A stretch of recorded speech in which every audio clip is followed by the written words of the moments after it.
श्रीविभूषितकरा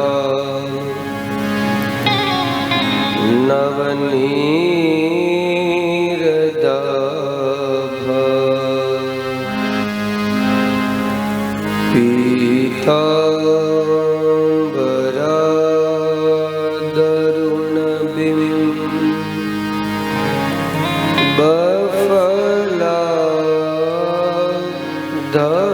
धरोष्ठा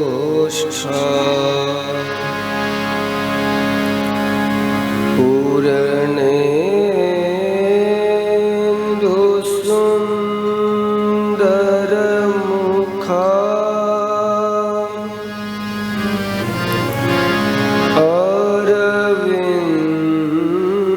अरविन्दनेत्रा कृष्णात् परं किमपि त्वमहं न जाने।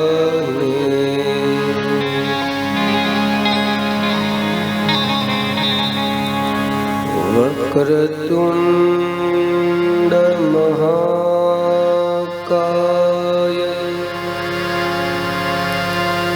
सूर्यकोटि समप्रभ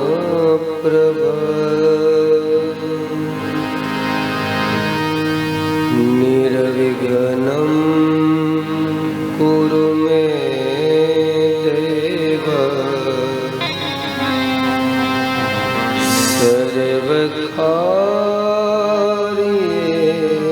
सर्वकार्येषु सर्वदा।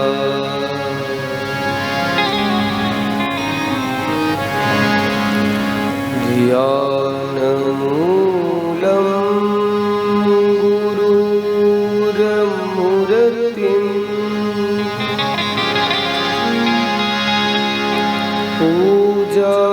पूजामूलं गुरुपदम् मन्त्रमूलं गुरुर्वाक्यम्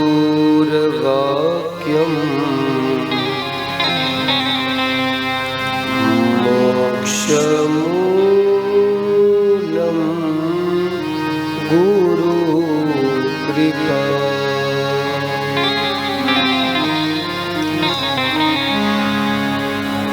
आइए हनुमंत विराजिए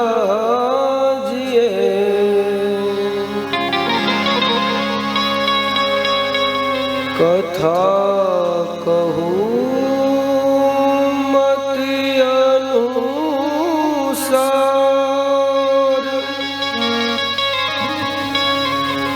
प्रेम सहित गादी धरूं पधारो पवन कुमार पधारो पवन कुमार। सियावर रामचंद्र की पवन सुत हनुमान की उमापति महादेव की सब संतन की दत्त गिरनारी महाराज की गौ मात की। ओ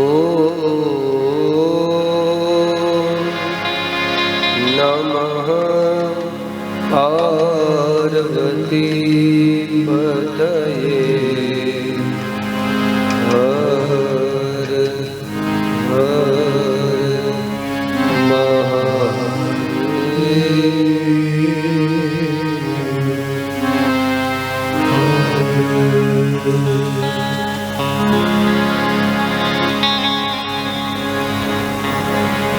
सीता राम राम राम सीता सीता राम राम राम सीता राम ओ सीता राम राम राम सीता राम राम राम सीता राम राम राम सीता राम राम राम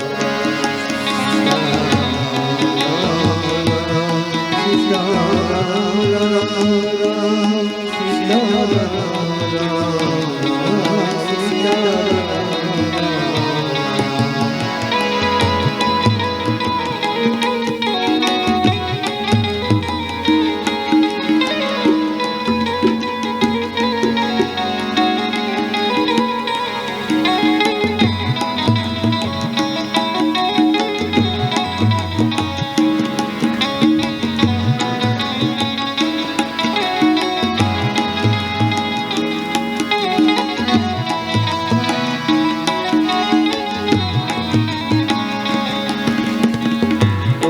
सीता राम राम राम सीता राम राम राम सीता राम राम राम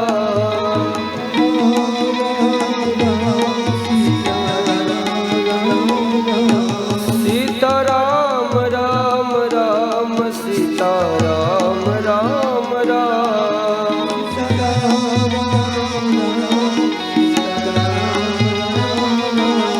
सीता राम राम राम सीता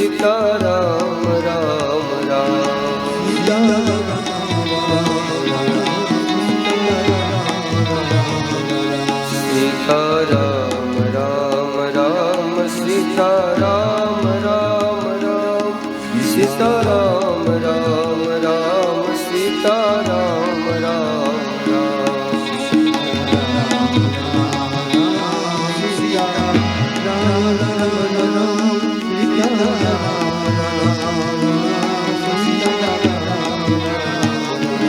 सीता राम राम राम सीता राम राम राम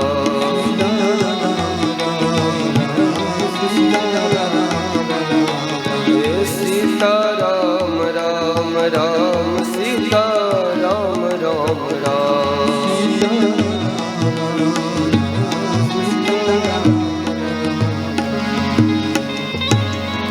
कृष्ण कन्हैया लाल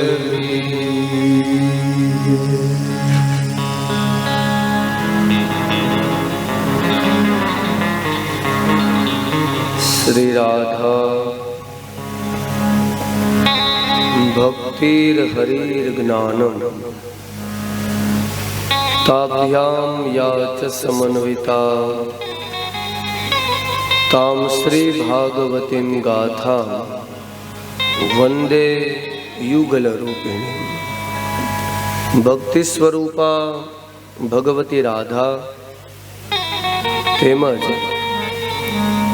ज्ञान स्वरूप भगवान श्री हरि स्वयं आदि नारायण कृष्णचंद्रनी असीम कृपा द्वारा आज रोज आ वृंदावन भूमि समान दिव्य पटांगण साई आशीष रेसिडेंसी ना मध्यमा बेसी श्रीमद भागवत कथा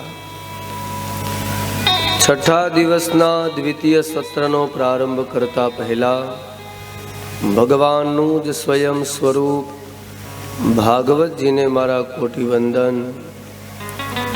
सदगुरु महाराज ने प्रणाम। जन्म देनार मात पिता ईश गुरु साधु संत ब्राह्मण तेमज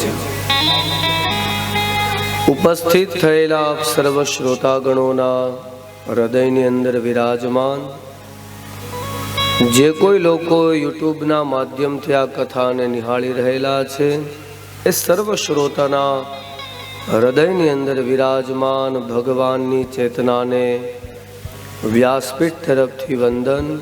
सौने जय श्री कृष्ण। हरि ओम।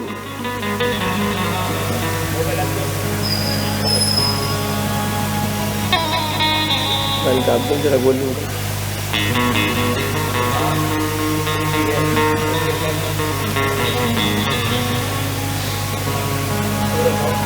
જગત આખું શાંત થઈ જાય ત્યારે જગદીશ ઉપર ભરોસો બેહે અને એ રૂપમાં કથા સાંભળવાની હોય છે. આ કથાથી બીજું કાંઈ થાય કે ન થાય, આત્મકલ્યાણ અવશ્ય થાય છે. આ કથા સાંભળવાથી કદાચ ચમત્કાર થાય કે ન થાય, પણ માણસમાં ફરક આવે છે. જગત સુધારવા માટે થઈને આ કથા છે. શરૂઆત સ્વને સુધારવાથી થાય. સ્વ સુધરી જાય એટલે જગત સુધરેલું દેખાવા લાગે. માટે જ્યારે જ્યારે સમય મળે સ્વનો અભ્યાસ કરવો. ભગવાન કૃષ્ણ જગત આખાને સુધારવા માટે નીકળ્યા કે ધર્મની સ્થાપના કરી દે. હજી ભગવાન ખાલી ગોકુળ અને વૃંદાવનની અંદર પોતપોતાની નત નવી લીલાઓ કરે છે. ભગવાન નવી નવી લીલાઓ કરતા કરતા મહારાસની શરૂઆત થાય છે. જે રાસની અંદર અધિકારી જીવ ગયો તેને ભગવાનનો અવસર પ્રાપ્ત થયો છે. ભગવાને આ મહારાસનો અધિકાર દરેક ગોપીઓને આપ્યો અને ગોપીઓ આનંદમાં આવી. ભગવાન કૃષ્ણનો આભાર માને કે હે પરમાત્મા, તે ખૂબ કૃપા કરી, આ લાયક તમે અમને ગણ્યા. પણ હવે કૃષ્ણ ધીરે ધીરે મોટા થવા લાગ્યા છે. કૃષ્ણની ઉંમર જેમ જેમ વધે છે તેમ તેમ ગોપી એ પ્રસન્ન ભાવ છે અને કૃષ્ણ તે પરમાત્માનો ભાવ છે. ભગવાન અને ભક્ત હવે જુદા થવાના છે, કારણ કે કૃષ્ણ પાસે જાજો સમય નથી કે તે ગોકુળમાં રહી શકે. ભગવાન કૃષ્ણનો એવો સંકલ્પ છે કે હું 11 વર્ષ થાય ત્યાં સુધી હું ગોકુળની બહાર ક્યાંય નહીં જાવ. પણ હવે તો એ ઉંમર નજીક આવી ગઈ છે. બીજી બાજુ ભગવાન સ્વયં એવી લીલા કરે કે આ બાજુ કૃષ્ણ ગોકુળમાં, બીજી બાજુ મથુરાની અંદર કંસ રોજ રોજ કઈ ને કઈ યત્ન કરી અને કૃષ્ણને મારવાનો પ્રયત્ન કરે છે. હજી કંસને 100% એવી ખાતરી નથી કે કૃષ્ણ એ જ મારો કાળ છે કે જે દેવકીનો પુત્ર છે.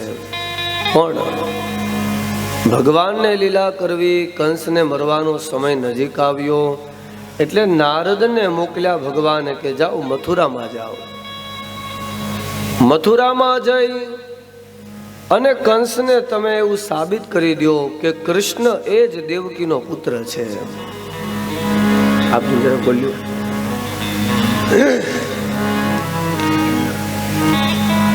કૃષ્ણ તે જ દેવકીનો પુત્ર છે.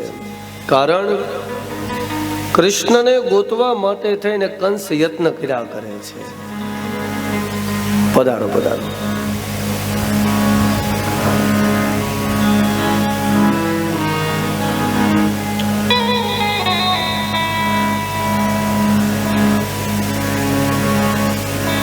આગળ વ્યાવવાનો બેસર છે.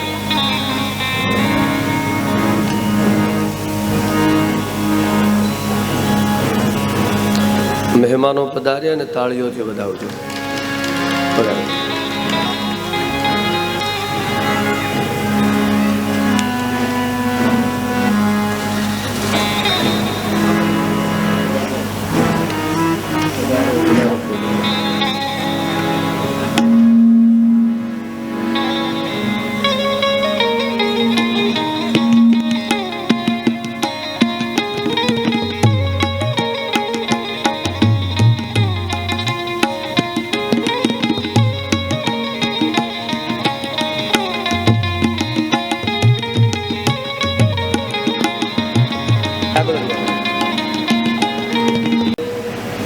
મથુરાની અંદર નિત્ય તે રાહ જોવાય છે કે કૃષ્ણ એનો કાળ ક્યારે બની શકાય.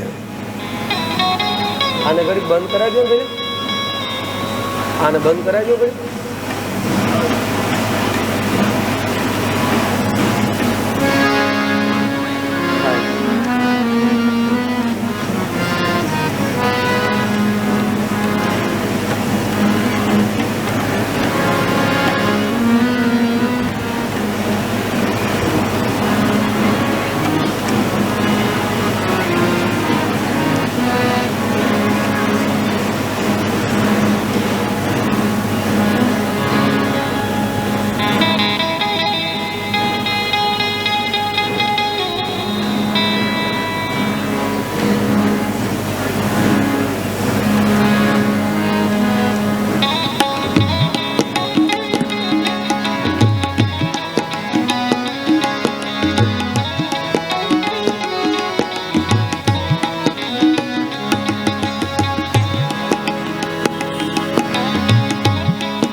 કંસનો પ્રયત્ન તેવો છે કે કાળથી બચી જવાય.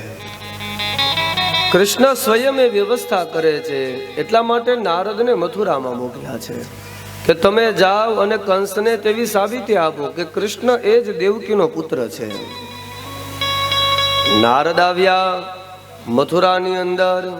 કંસને કહે છે કે હે કંસ, સાંભળ, તારો જે પ્રયત્ન છે, તારી જે ઈચ્છા છે, એ હું તને કહેવા માટે આવ્યો છું.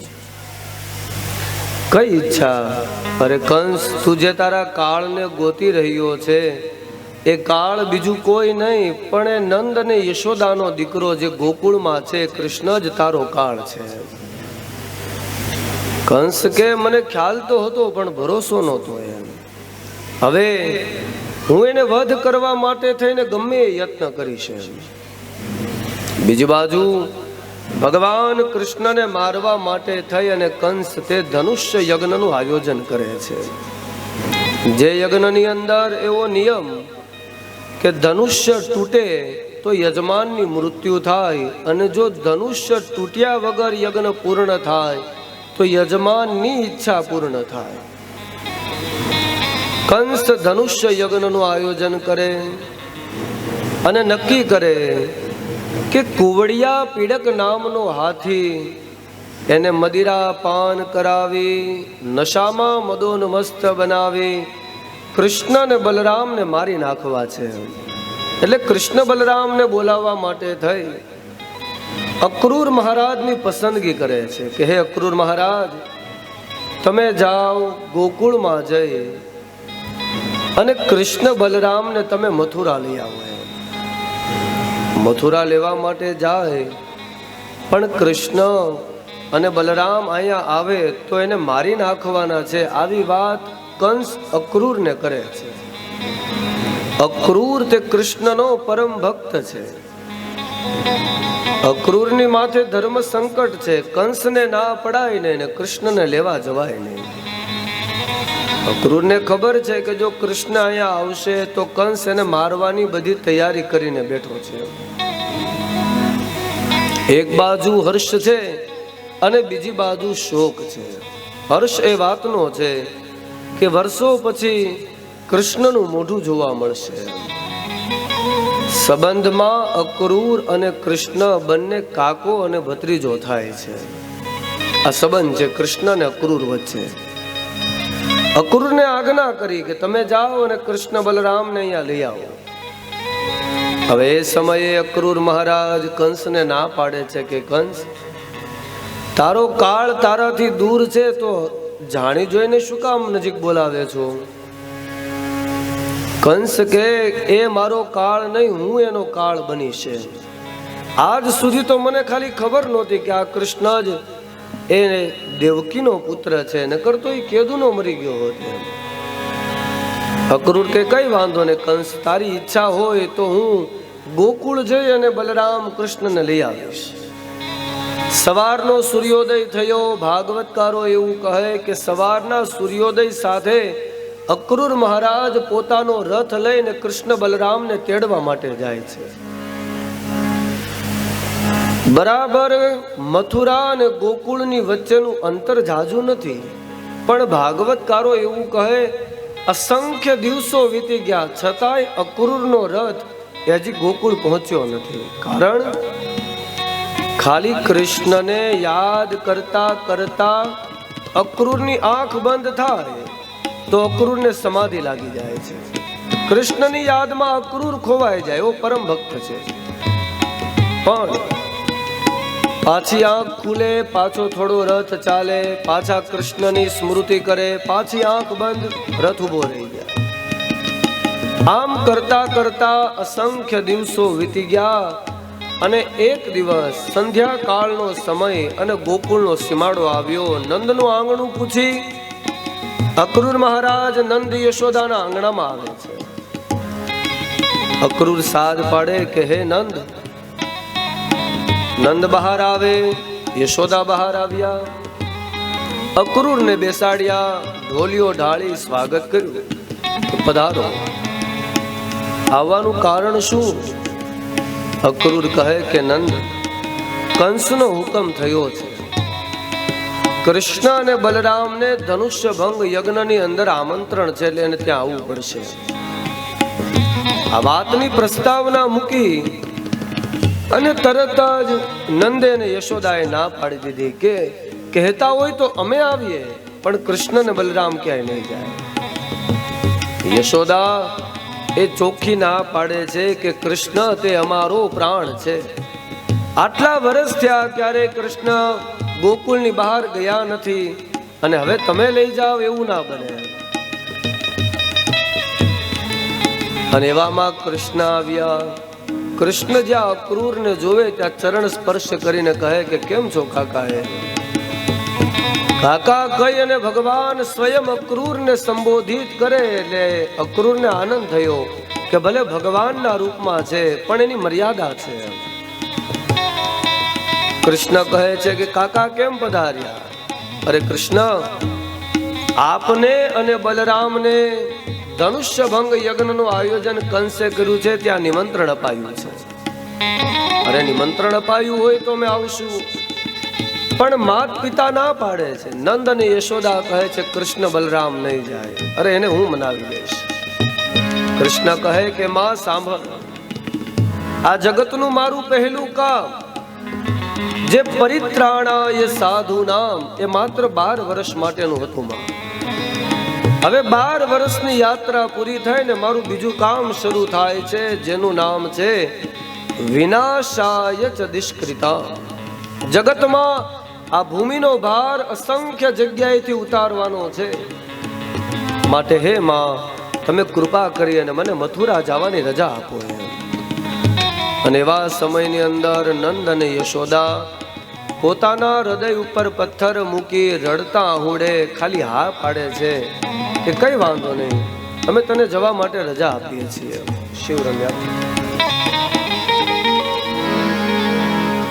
કૃષ્ણ તારે જવું હોય તો તારી ઈચ્છાની વાત છે, અમે તને ના ન પાડી શકીએ. પણ યાદ રાખ કૃષ્ણ, તું પાછો નહીં આવ તો યશોદાના શરીરમાં પ્રાણ નહીં રહે. યશોદાને ખબર છે, ખબર એનું મન ના પાડે કે એકવાર કૃષ્ણ જાહે તો પાછા નહીં આવે.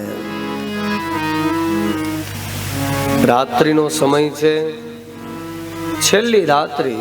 કૃષ્ણ વચન આપે છે કાલ સવાર થાય ને કાકા એટલે હું અને બલરામ આપની સાથે આવશું. યશોદાને ખબર પડી કે સવારનો સૂર્યોદય થાય એટલે કૃષ્ણ અને બલરામ વયા જશે. કૃષ્ણ સૂતા અને એની બાજુમાં યશોદા સૂતા છે. ભાગવતકારો તેવું કહે કે કૃષ્ણને તો નિંદ્રા આવી છે, પણ યશોદાને નિંદ્રા આવતી. કૃષ્ણની માથે હાથ ફેરવે છે યશોદા. આંખમાંથી અશ્રુઓની ધાર છે, કારણ કે કાલ સવારે તો કૃષ્ણ વયા જવાના છે. આ યશોદાનું રડવાનું એ કૃષ્ણને ખબર હોવા છતાં એ આંખ ખોલતો નથી. કૃષ્ણને ખબર છે કે જો આંખ ખુલશે તો આનું રડવું વધી જશે. આખી રાત એની એ જ સ્થિતિ છે. માં રડે છે અને કૃષ્ણ બાજુમાં સૂતા છે. માં એની માથે હાથ ફેરવે છે. જેટલો વાલ થાય ખાલી એક રાત્રિનો સમય છે કૃષ્ણ માટે, અને યશોદાને વાલ કરવા માટે એટલો સમય છે. સવારનો સૂર્યોદય થાય એટલે કૃષ્ણ અને બલરામ મથુરા જવાના છે. જોત જોતામાં સવાર પડ્યું અને એ પરિસ્થિતિ ગોકુળની આ 12 વર્ષમાં જેટલું ગોપીઓ કે ગોવાળો રેડા નથી એટલું એક દિવસમાં રેડા છે. સવારનો સૂર્યોદય થયો, કૃષ્ણ બલરામ જાગ્યા, પરવારી તૈયાર થઈ ને કૃષ્ણ સુંદર એવું સ્મિત ખાલી માની હામું આપે છે અને પગે પડીને પ્રાર્થના કરે, માં આશીર્વાદ આપ. હવે કૃષ્ણ જાય છે.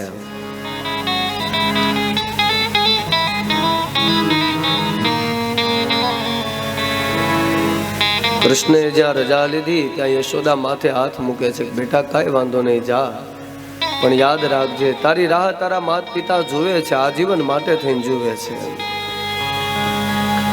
કૃષ્ણ જ્યાં પોતાના ઘરની બહાર નીકળે સામે જુએ તો આખે આખું ગોકુળ ઉભેલું છે ભગવાનની સામે.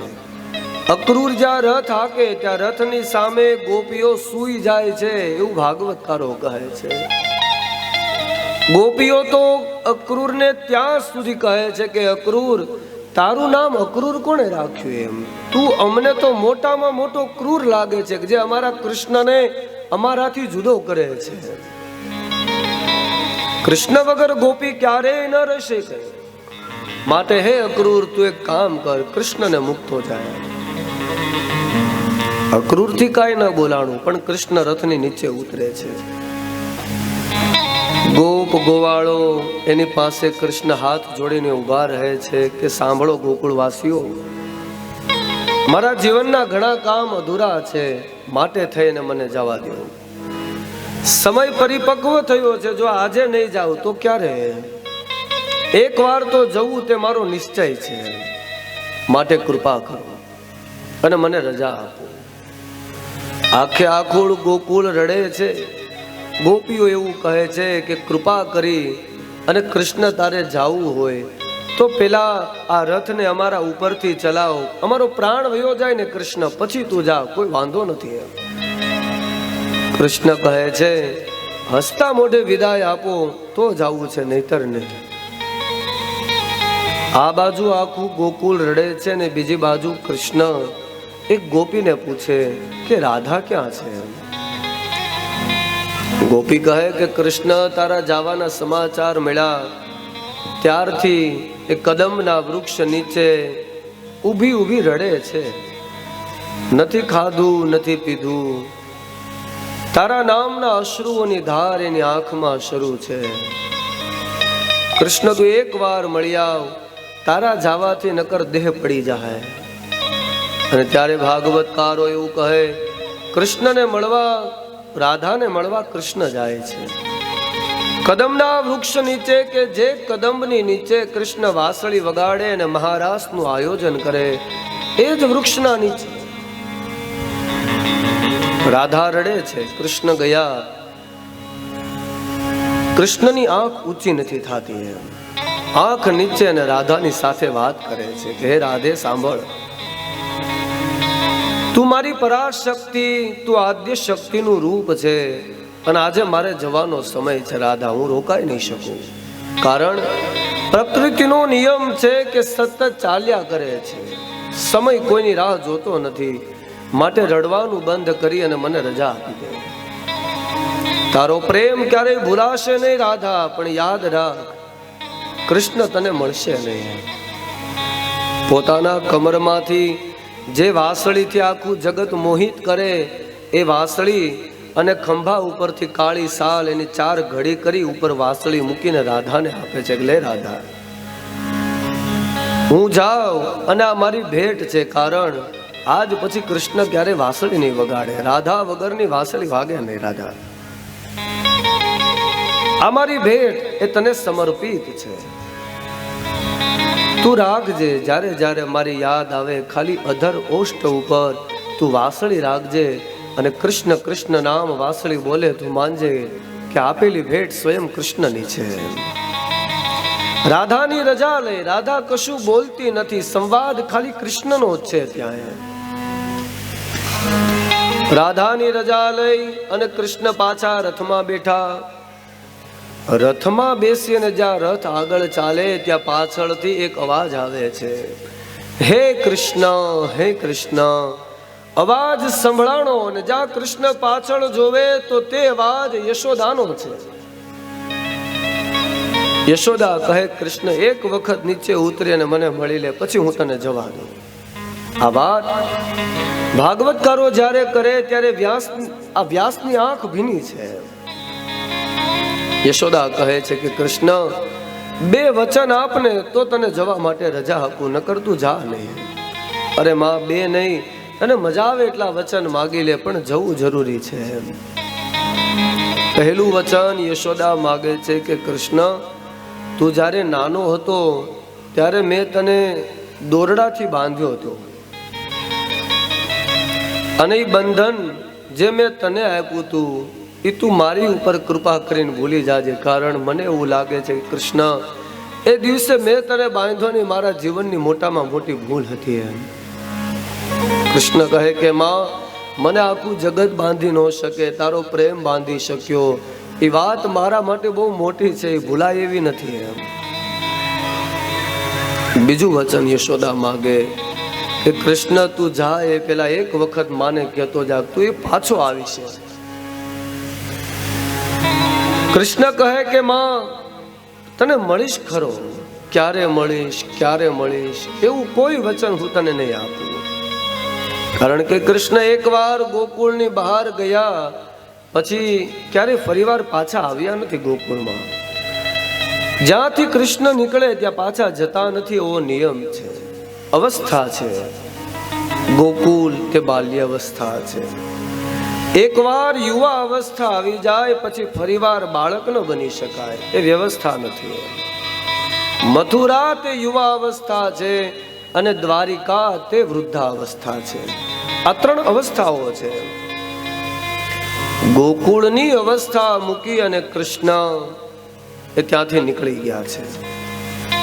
યશોદાના ચરણ સ્પર્શ કરી માની સામે કૃષ્ણ જોતા નથી, ત્યાંથી નીકળી જાય છે. આખું ગોકુળ પાછું રડે છે.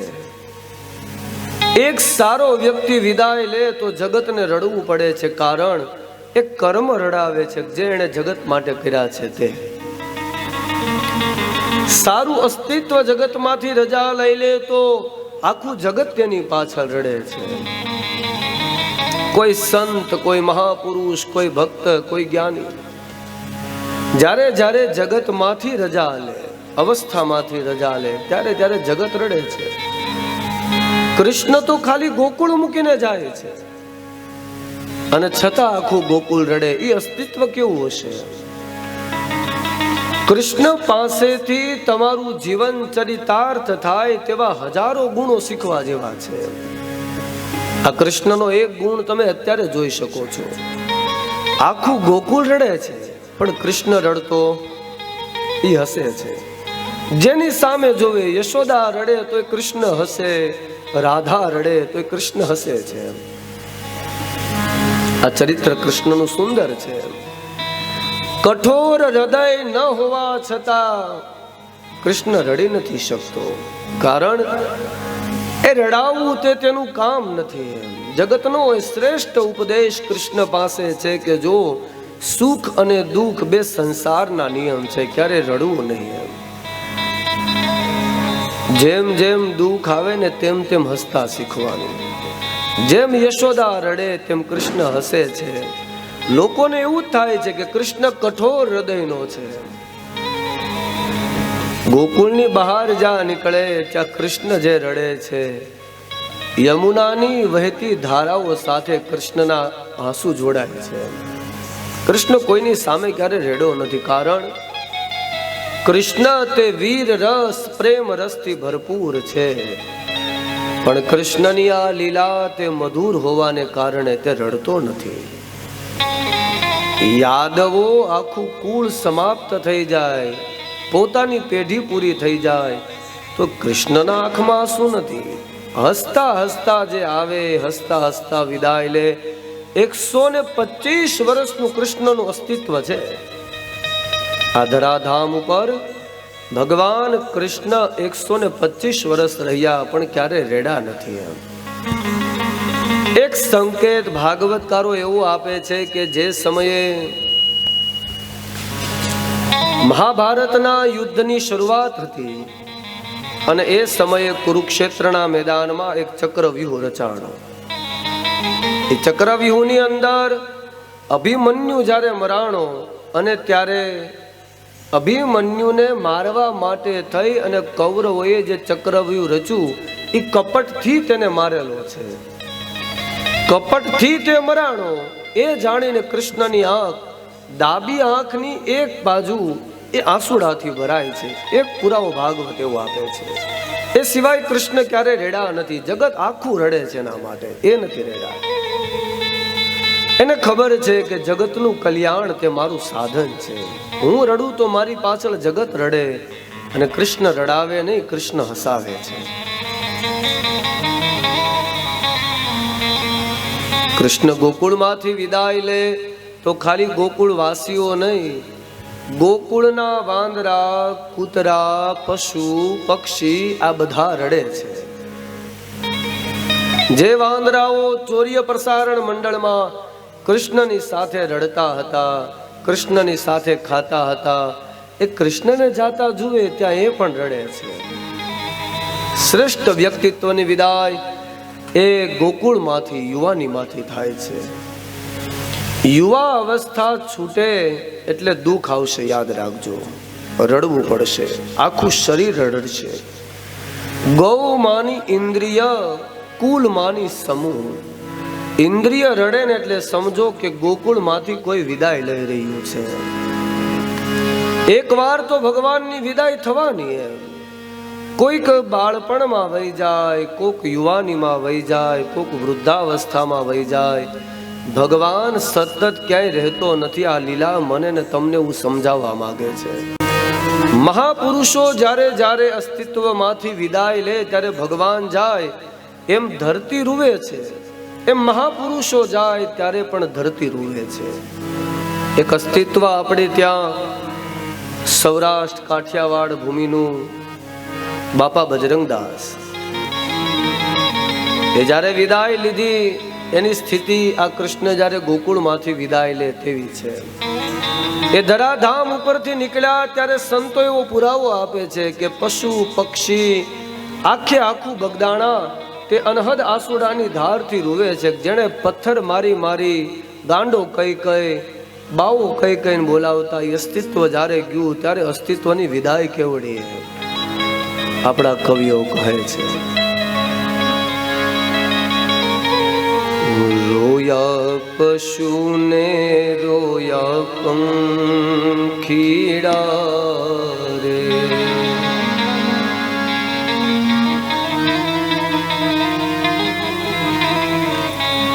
હે રોયું આખું બગદાણા ધામ જો.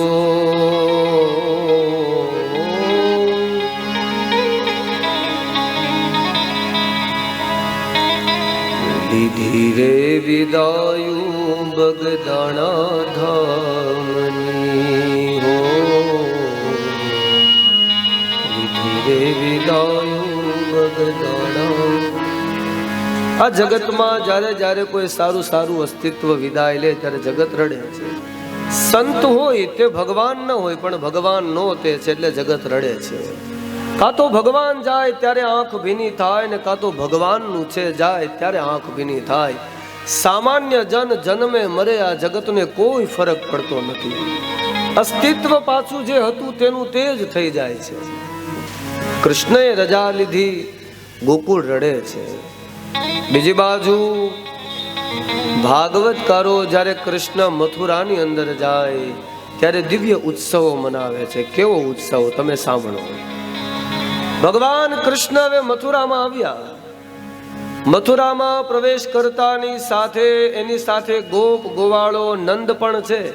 બલરામ અને કૃષ્ણ જ્યાં મથુરાની નગરીમાં નીકળે, ગોપ ગોવાળો કંસનો જય બોલાવવાનું મૂકી અને કૃષ્ણ કનૈયા લાલ કી જય આવા નારા લગાવે છે.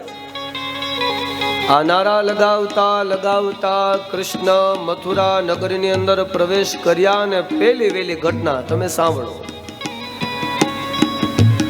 હજી તો કૃષ્ણ મથુરામાં આવ્યા અને એક ધોબી બરાબર કંસના કપડા લઈને જાય છે.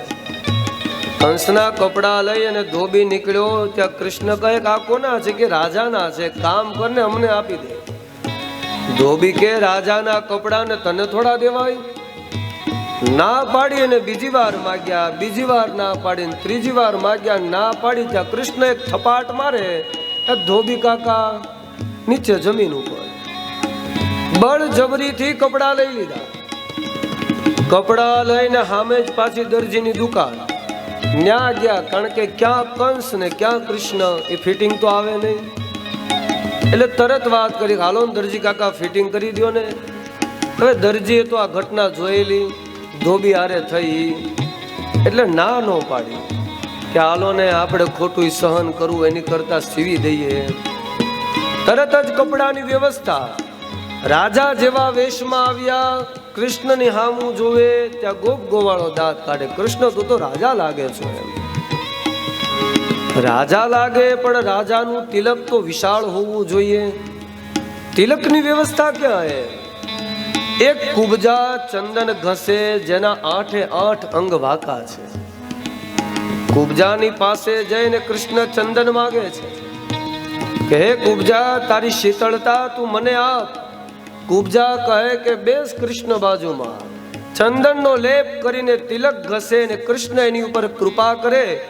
પોતાનો પગ એક કુબજાના પગ ઉપર અને 2 હાથ બીજા કુબજાને ઊંચી કરે તો સુંદર યુવાન સ્ત્રીનું રૂપ કુબજાને ભગવાન કૃષ્ણ આપે અને ગોપ ગોવાળો ભગવાનનો જય જયકાર કરે. બોલો કૃષ્ણ કન્હૈયા.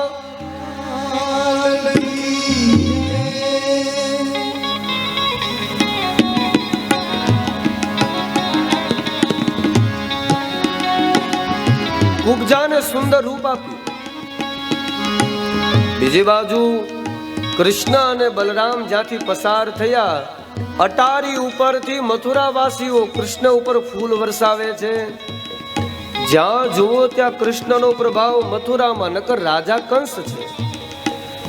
આટલા વર્ષમાં જેટલી જય કંસની નથી બોલવામાં આવી એટલી એક દિવસમાં કૃષ્ણની બોલવામાં આવી છે. બલરામ કહે કે કૃષ્ણ, મામાએ ધનુષ્ય ભંગ યજ્ઞનું આયોજન કર્યું છે તો હાલો ને દર્શન કરતા જઈએ. કૃષ્ણ કે દર્શન નહીં, તોડવાનું છે. અસંખ્ય સૈનિકોની પહેરેદારી છે. આ પહેરેદારીમાં કૃષ્ણ અને બલરામ ધનુષ્યની પાસે જાય. ધનુષ્ય યજ્ઞનો નિયમ છે કે જો ધનુષ્ય તૂટે તો યજમાનના પ્રાણ જાય. ધનુષ્યના દર્શન કર્યા અને કૃષ્ણએ બલરામને ઈશારો કર્યો. બલરામે ખાલી હળ ચલાવ્યું ત્યાં લગભગ કેટલા બધા સૈનિકોને ત્યાં ને ત્યાં મારી નાખ્યા. અને કૃષ્ણ કૃપા કરી હાથમાં ધનુષ્ય લઈને ધનુષ્ય તોડી નાખે. વીજળીનો ચમકાર થાય. અવાજ કંસના કાને અથડાણો અને સમાચાર પહોંચ્યા કંસ પાસે કે સાંભળો રાજા, જે ધનુષ્ય તૂટવાથી રાજાનો પ્રાણ જાય ને ધનુષ્ય તૂટી ગયું છે, પણ કંસનું અભિમાન હજી નથી ઉતરતું. ગર્વ છે. આ તો ગર્વ કિયો સોઈ નર હાર્યો. હાર નક્કી છે. બીજી બાજુ ધનુષ્ય તૂટ્યું, કંસના કાને અવાજ ગયો અને પાછા કૃષ્ણ અને બલરામ એ મલ યોદ્ધાઓ સાથે યુદ્ધ કરવા માટે રણ મેદાનમાં આવ્યા.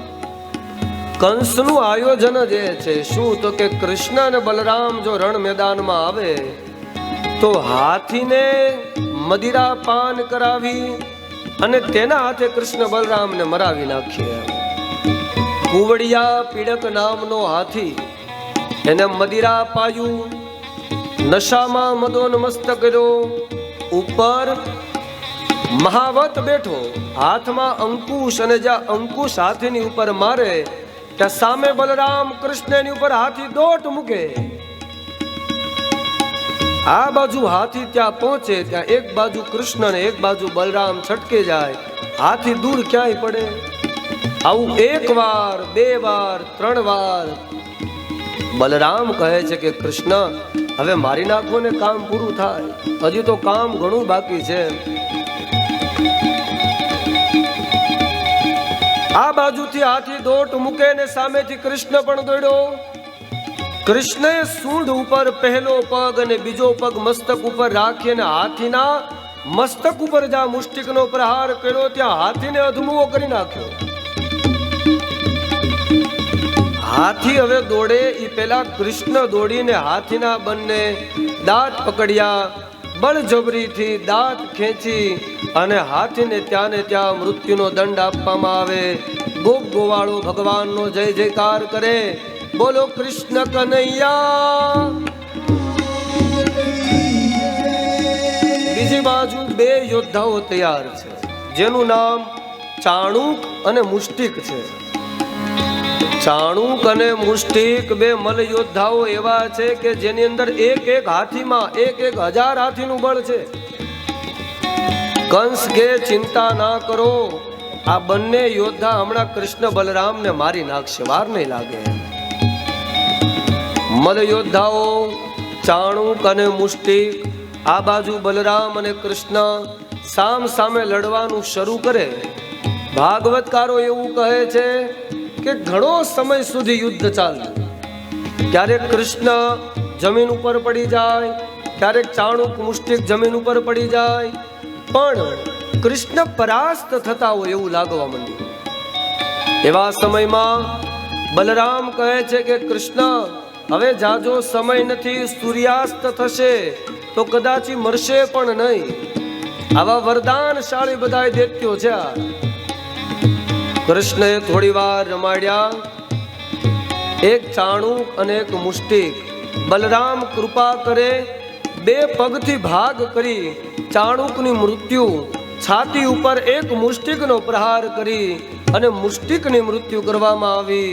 અને હવે તો ગોવાળો નહીં, મથુરા વાસીઓ પણ કૃષ્ણ કનૈયા.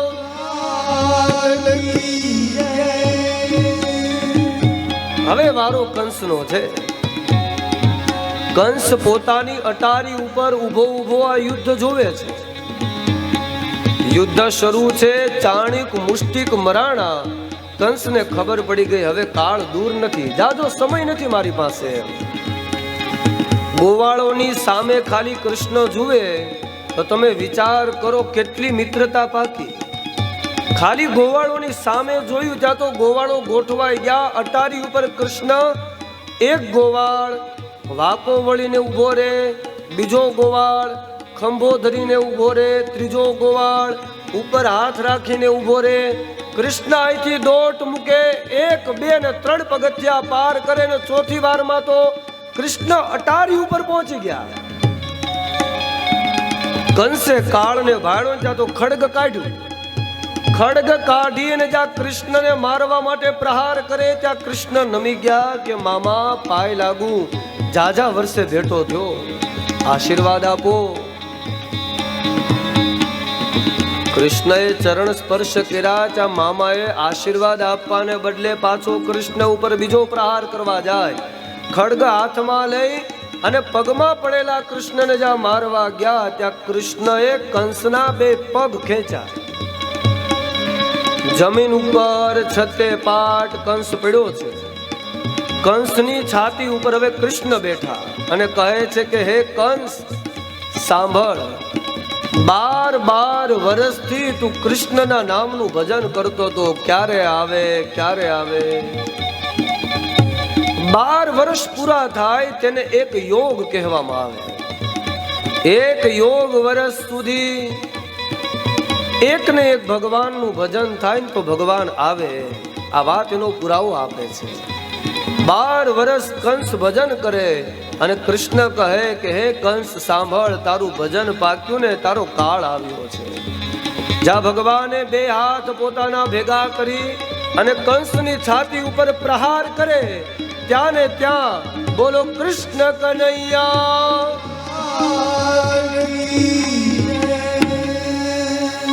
ભગવાને કંસનો ઉદ્ધાર કર્યો. શાસ્ત્રકારો એવું કહે છે કે કૃષ્ણના હાથે મરે ઈ પણ તરે છે. મારવામાં ભેદ હોઈ શકે પણ ભાવમાં ભેદ ના હોય. એક ક્રિયા છે, એકને મારે એકને તારે.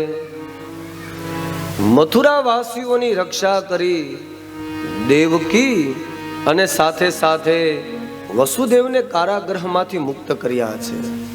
માત પિતા જન્મ થયો એ પહેલાના કારાગૃહની અંદર બંધનમાં છે. ઉગ્રસેનને મથુરાનું રાજ્ય આપી દીધું. નકર ધારે તો કૃષ્ણ રાજ્ય કરી શકે, પણ કૃષ્ણ એ ક્યાંય બીજા રાજ્યમાં બંધાતા નથી. કૃષ્ણનો અર્થ જ એ થાય કે જે મુક્ત હોય તેને કૃષ્ણ કહેવામાં આવે. કૃષ્ણે કૃપા કરી રાજ્ય મથુરાનું ઉગ્રસેનને આપ્યું છે અને ઉગ્રસેનને કહે કે આપ રાજા છો, માટે મારા માત પિતા બંધનમાં છે અને તમે બંધનમાંથી મુક્ત કરી દો. ઉગ્રસેન સાથે આવે, કારાગૃહમાં જાય. આપજો પ્રભુ જરાક બોલ્યો બાપુ. કારાગૃહની અંદર જઈ કૃષ્ણ અને દેવકી જ્યાં મળ્યા ત્યાં કૃષ્ણ દેવકીની આગળ માફી માગે છે કે માં, આવવામાં થોડું મોડું થઈ ગયું, માફ કરજો. ભગવાન જેવો દીકરો જેની પાસે છે, કૃષ્ણ જેનું સંતાન છે, એને ખબર છે કે અખિલ બ્રહ્માંડનો નાયક આવ્યો છે. તમે વિચાર કરો, છતાં મા બાપ તે વર્ષોથી કંસના કેદમાં હતા. આ બાજુ કૃષ્ણ ગોકુળમાં લીલા કરતા હતા અને આ બાજુ મા બાપ તે કેદમાં હતા. તો કૃષ્ણની ફરજ પેલી એ નહોતી કે મા બાપને એમાંથી છોડાવી દે? પણ ના, વિધિનું લેખ જે લખેલું હોય તેમાં ઈશ્વર પણ મેખ ન મારી શકે. પણ છતાં કૃષ્ણ મોડા આવ્યા તો માફી માગે છે કે માં, મને માફ કરજો, કારણ આવવામાં વર્ષો લાગી ગયા પણ મારું ચાલે એવું નહોતું, માટે આપ કૃપા કરો, મને આશીર્વાદ આપો કે મારા જગતના બધા જ કામ સિદ્ધ થાય. વસુદેવ અને દેવકીની વચમાં કૃષ્ણ બેઠા અને વસુદેવ દેવકી કૃષ્ણના માથે હાથ ફેરવીને આશીર્વાદ આપે છે કે બેટા, વિજયી ભવઃ, જગતમાં જ્યાં જાઓ ત્યાં તમારું કલ્યાણ થશે. કૃષ્ણ માત પિતાના આશીર્વાદ લઈ ઉગ્રસેનને રાજ્ય સોંપી માત્ર એક જ રાત્રિ ત્યાં નિવાસ કરે છે અને તરત જ ઉગ્રસેન રાજાનો રાજ્યાભિષેક કરાવી અને ત્યાંથી રજા લઈ લે છે. પછી ભગવાન કૃષ્ણ ક્યાં ગયા તેની લીલાઓ સાંભળો. ભગવાન કૃષ્ણ તે સાંદીપની ઋષિના આશ્રમમાં ભણવા માટે જાય છે. આશ્રમમાં ભણવા માટે ગયા, ત્યાં તેણે વિદ્યા પ્રાપ્ત કરી. 64 દિવસની અંદર 64 વિદ્યાઓ પ્રાપ્ત થાય છે. જાજો સમય સુધી ત્યાં રોકાતા નથી. કૃષ્ણમ નારાયણમ વંદે, કૃષ્ણમ વંદે વ્રજ પ્રિયમ. વ્રજની લીલાઓ પૂર્ણ કરી અને કૃષ્ણ જ્યાં સાંદીપની ઋષિના આશ્રમમાં ભણવા ગયા તો ભગવાન માત્ર 24 દિવસ 64 દિવસની યાત્રા કરે છે. આ 64 દિવસની યાત્રા એ વિદ્યા પ્રાપ્તિની યાત્રા છે. અખિલ બ્રહ્માંડનો નાયક ભગવાન સ્વયં માણસનો દેહ લઈને આવે એટલે તેને ગુરુ ધારણ કરવા પડે છે. નકરી તો કૃષ્ણમ વંદે જગત ગુરુ. પણ છતાં એ આ ધરાધામ ઉપર આવ્યા એટલે એને ગુરુ બનાવ્યા છે. સાંદીપનીને પોતાના ગુરુ પદ ઉપર બેસાડ્યા. નકર વસુદેવ અને દેવકીનો પુત્ર તે જગત ગુરુના સ્થાન ઉપર છે. માટે ગીતાકાર તેવું કહે છે,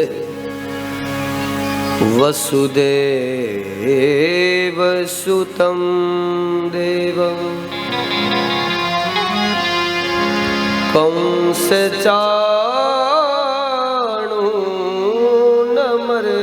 ચાણૂનમર્દનમ દેવકી પરમાનંદમ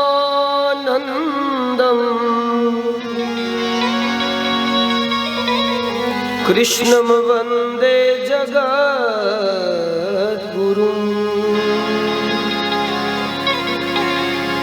જગત ગુરુ ભગવાન કૃષ્ણ છે. કોણ છે? કથામાં ધ્યાન છે કે નથી? હા પાડો, જોઈશ છે બધું. તમને તો સાંભળો છો ને, તો ભલે. આ લોકો ઉપર તો ભરોસો કરાય એવું કઈ છે ને, એ તો એની મસ્તીમાં છે. બધા શ્રદ્ધાળુ શ્રોતા છે, એને ભરોસો દાદા જે બોલે સાચું બોલ છે.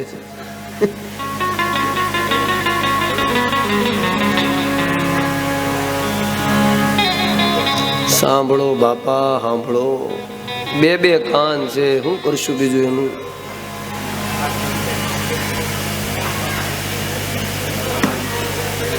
આપણી પાસે 2 કાન છે. કેટલા છે? કેટલા છે? એક કાનથી સાંભળવાનું, બીજે કાનથી રાખવા જેવું તો શું હોય આમાં?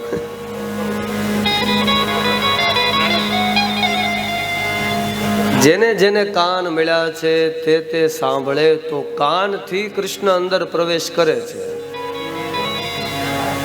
કૃષ્ણની કથાઓ તે મંગલ છે. જેણે જેણે આ કથા સાંભળી તેના કાન પવિત્ર થયા છે. માટે વ્યાસ કહે છે, જીન હરી કથા સુની નહીં કાના, શ્રી રામ જય જય જય રામા, શ્રી રામ જય રામ જય જય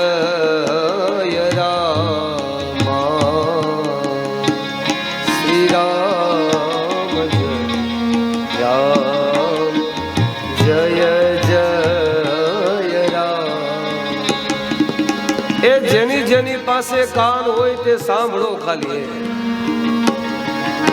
કાનથી જો કથા અંદર જાય તો પણ ભગવાન મળી જશે. તમે કાનનો ખાલી એવો ઉપયોગ કરી શકો ખરા કે તે ભગવાનની કથામાં લાગી જાય, આંખ ભગવાનની દર્શનમાં લાગી જાય. સમજો ઇન્દ્રિય ભગવાનનું કામ કરી રહી છે. એક પ્રસિદ્ધ પંક્તિ, આંખ મારી ઉઘડે સીતારામ દેખું,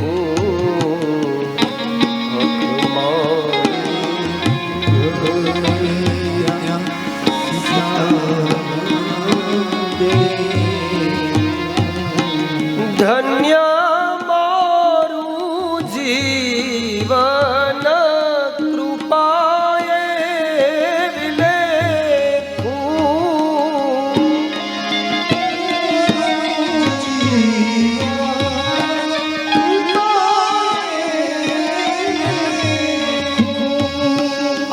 ઉગડે અને ભગવાનના દર્શન થાય.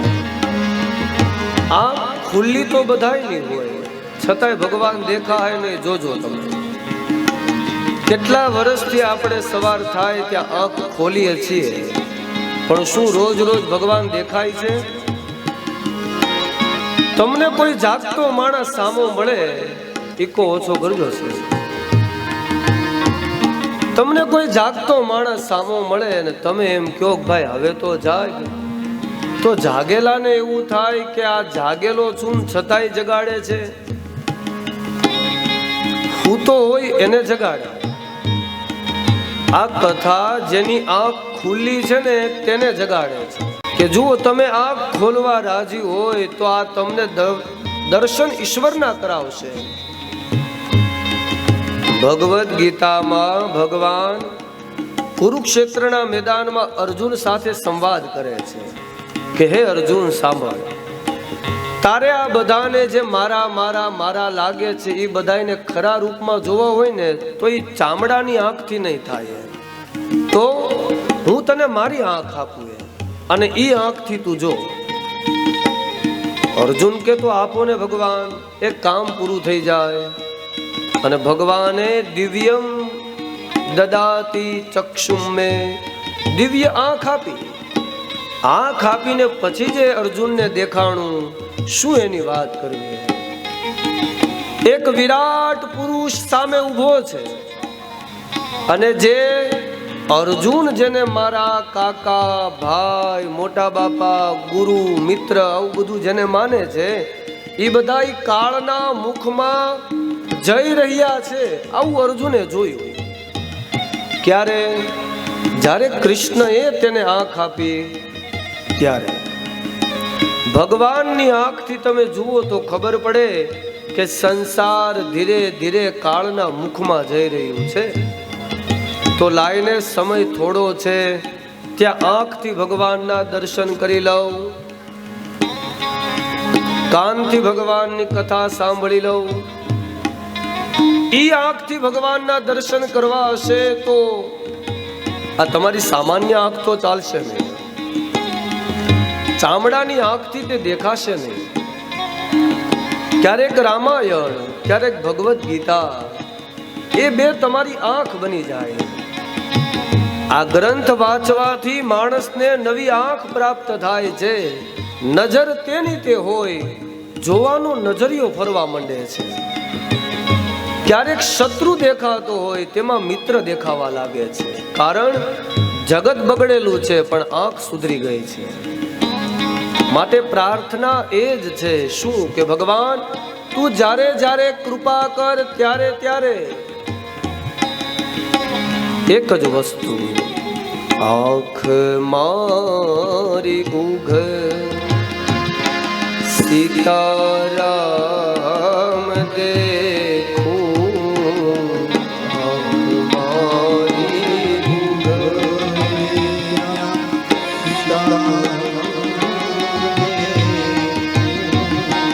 ધન્ય મારું જીવન કૃપાએ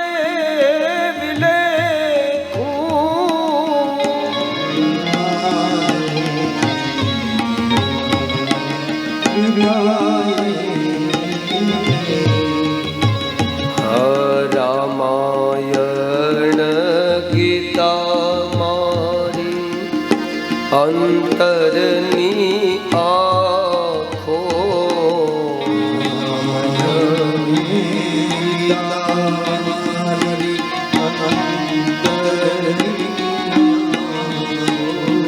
હે હરિએ દીધી છે મને ઉડવાની પાંખો.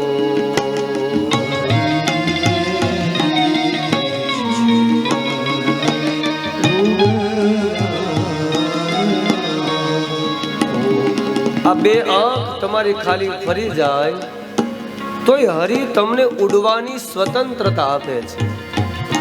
સ્વતંત્રતાનો અર્થ એક સીધો એવો થાય કે તમને મુક્તિ આપે છે. મુક્તિ તે ભગવાન કૃષ્ણની ભક્તિ એની દાસી છે. ભગવાનની દાસી ભક્તિ અને ભક્તિની દાસી મુક્તિ આ ત્રીજો ક્રમ છે.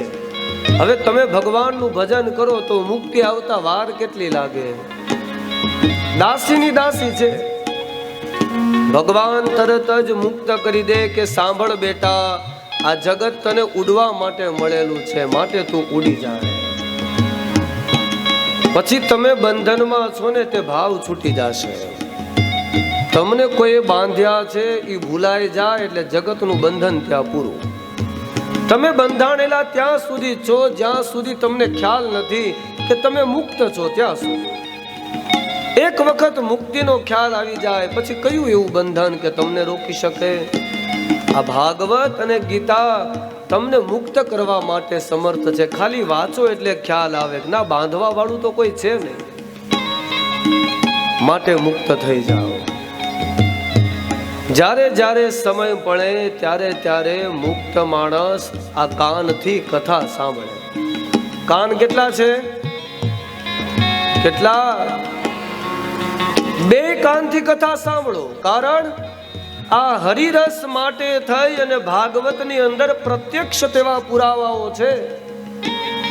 અમુક અમુક ભક્તો ભગવાનની આગળ જગતના બધા કાન માગી લે છે કે હે ઈશ્વર કૃપા કર અને તું મને એટલા કાન આપને કે રોજ રોજ તારી કથા તેનાથી સાંભળ્યા કરું. આ હનુમાનજી મહારાજ રામ જ્યારે આ ધરાધામ મૂકી અને સાકેત ધામમાં જાતા હતા, અંગદ આ જાંબવંત બધા ધીરે ધીરે કરી અને વિમાનમાં ચડવા લાગ્યા. રામ કહે છે કે સાંભળો, જેણે જેણે મારી સેવા કરી હતી તે બધા મારે સાથે ચાલો. બધા લોકો બેસી ગયા વિમાનમાં, કારણ કે ભગવાનનું ધામ છે ત્યાં. તો આમ કોઈક આપણને આવીને એવું કે હાલને ભાઈ વૈકુંઠમાં લઈ જા, વિમાન આવ્યું છે, તમે કોને કોને જવાની ઈચ્છા થાય? બસ એટલાને જ જવું છે. આ બાજુથી તો કોઈ હા નહીં પાડે. એ તમારી સામું જોયે, જો તમે જાઓ તેને વૈકુંઠ અહીંયા જ છે. તમે રજા લઈ લે. કોને કોને વૈકુંઠમાં જવું છે?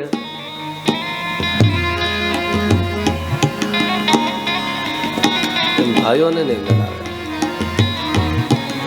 રામ આવી વાત કરે છે, જેને સાકેત ધામમાં આવવું હોય તે વિમાનમાં બેસી જાવ ને આખું વિમાન ફૂલ થઈ ગયું.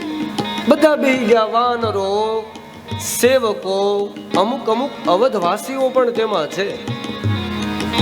પણ હનુમાનજી મહારાજ એક બાજુ ઊભા અને સીતા લક્ષ્મણ તેની સામે જુએ રામની કે પ્રભુ આ હનુમાનજી મહારાજ ક્યાં, સેવા તો એણે જાજી કરી છે તમારી. રામ ગયા હનુમાનજી મહારાજ પાસે કે હનુમાન તમારે આવવું નથી સાકેત ધામમાં? હનુમાન કહે પ્રભુ સાકેત ધામમાં આવીને હું શું કરું? મેં એવું સાંભળ્યું છે કે સાકેતમાં ક્યાંય પણ ભગવાન તમારી કથાની વ્યવસ્થા છે. રામ હોય પણ રામની કથા ત્યાં હોતી. રામની કથા સાંભળવા માટે આ ધરાધામ છે જ્યાં હું અને તમે બેઠા છીએ તે માટે હનુમાનજી એવી વાત કહે છે કે જુઓ સાંભળો, જ્યાં રામની કથા હશે ને ત્યાં હું હોઈશ. રામ પણ તેને વરદાન આપે છે કે જ્યાં જ્યાં કથા થશે ત્યાં ત્યાં હનુમાનજી મહારાજ તમારું આવાહન થશે. કોઈ પણ વક્તા પોતાની કથાની વાણી શરૂ કરે એટલે હનુમાનજી મહારાજને નિમંત્રણ આપે, આઈએ હનુમંત બિરાજીએ, કથા કરું મતિ અનુસાર, પ્રેમ સહિત ગાદી ધરું, પધારો પવન કુમાર. કારણ રામની કથા માટે ત્યાં ધરાધામ ઉપર રહ્યા છે. હનુમાનજીને ચિરંજીવીનું પદ આપવામાં આવે છે. યા લોક મૂકી અને ક્યારેય ક્યાંય ગયા નથી. એ નહીં વૈકુંઠમાં, નહીં સાકેતમાં, નહીં સ્વર્ગમાં, નહીં ગૌલોક ધામમાં, એને અહીંયા જ રહેવું છે. કારણ કથા બીજે કોઈ જગ્યાએ નથી. એટલા માટે રામના નામ કરતા અને રામના ધામ કરતા રામની કથાઓનું મહત્વ વધારે છે. યાદ રાખો, એક બાજુ રામનું નામ અને બીજી બાજુ રામનું ધામ, આ બે કરતા મહત્વ વધારે કોનું? એ જે સમયે સેતુ બંધાતો હતો, રામ નામના સેતુમાં રામ નામ લખી લખીને પથ્થરો મુકાતા હતા. હવે પથ્થરો છૂટ્યા, તમે વિચાર કરો તો દરેક પથ્થર તરે છે. પથ્થર ઉપર રામ નામ લખાણું એટલે પથ્થર તર્યા. આ પથ્થર ઉપર રામ રામ લખી અને પથ્થર નાખે તો પથ્થર તરી જાય. ખૂણામાં ઊભા ઊભા રામ જોવે છે આ વાતને. વિચાર કરે કે આ ચમત્કાર થાતો કઈ રીતે હશે? એટલે કોઈને ખબર ન પડે ને એમ રામે એક પથ્થર ઉપર રામ લખ્યું અને પથ્થરનો ઘા કર્યો તો પથ્થર ડૂબી ગયો. શું થયું? પથ્થર ડૂબી ગયો. અને પાછો બીજો પથ્થર લઈને રામ લખે, બીજો પથ્થર નાખે તો બીજો પથ્થર આમ બે પથ્થર ગયા અને ત્રીજો પથ્થર હાથમાં લઈને ત્યાં હનુમાનજી મહારાજે હાથ પકડી લીધો કે રામ રેવા દ્યો, એ તમારાથી તરશે. કાં તો રામ નામથી તરાય અને કાં તો રામના કથાઓથી તરાય. હનુમાનજી મહારાજ સરસ વાત કરે છે કે રામ તમારું નામ લેને ઈ તરી જાય, પણ જેને રામ તરછોડે ઈ ક્યારેય તરે. રામના હાથેથી છૂટે એ જગતમાં ક્યારેય ન તરે. માટે રામ તમારું તો નામ મંગલકારી છે. તમારું ધામ ભલે મંગલકારી હોય ન હોય, તમારું નામ જે લે છે તેને તમારી પ્રાપ્તિ થાય છે. હનુમાનજી મહારાજ નિત્ય નિત્ય એક જ નામ રામ રામ રામ રામ રામ રામ જગત તરે છે તેનું. આ રામ નામનો પ્રતાપ કેટલો તમે જુઓ. લંકામાં હનુમાનજી મહારાજ એકલા ગયા છે. સામે આખી લંકા છે. જલદિલાંધ ગઈ અચરજ નાહી, એક છલાંગ લગાવે અને સામે પાર ઉતરા અને નક્કી કર્યું કે રાવણની લંકા બાળી દેવી છે. રાવણની લંકા બાળી અને હનુમાનજી મહારાજ પાછા આવ્યા. રામે આમ ગળે લગાવ્યા હનુમાનજી મહારાજને, એવું કીધું કે તુમ મમ પ્રિય ભરત સમભાઈ. હે હનુમાન, મારા માટે જે ભરત ન કરી શકે એ તે કર્યું છે. સીતાજીના સમાચાર લઈને આવ્યા છે હનુમાનજી મહારાજ. ધન્ય છો તમે. અંગદ પાસે ગયા ને તો અંગદ એવી વાત કરી કે હનુમાનજી મહારાજ તમે એકલા ગયા અને લંકા બાળીને વૈયાવ્યા, બહુ મોટી વાત કહેવાય. એમ હનુમાનજી મહારાજ કે હું એકલો નહોતો, એમ મારી સાથે ઘણા બધા લોકો હતા. અરે પણ હનુમાન તમે તો અહીંયાથી ગયા ત્યારે તો એકલા હતા. એ તો તમને લાગે છે અંગદ. હું જ્યારે લંકામાં ગયો ત્યારે સૌથી પેલા મંદોદરીનો સંતાપ તે મારી હારે હતો. હનુમાનજી મહારાજ લંકામાં પ્રવેશ કરે ને મંદોદરીના કક્ષમાં નજર કરી, મંદોદરીના કક્ષમાં તો એ મંદોદરી કલ્પાંત કરે છે, કારણ કે રાવણ સીતાને લાવ્યો છે એટલા માટે. રાવણ અને મંદોદરીનો સંવાદ એના કક્ષમાં હાલે છે. સંવાદ કેવો હતો? મંદોદરી રામને એવું કહે છે કે રાવણ સાંભળો, આ તમે જે સીતાને લાવ્યા છો ને તે જગતની જનની છે.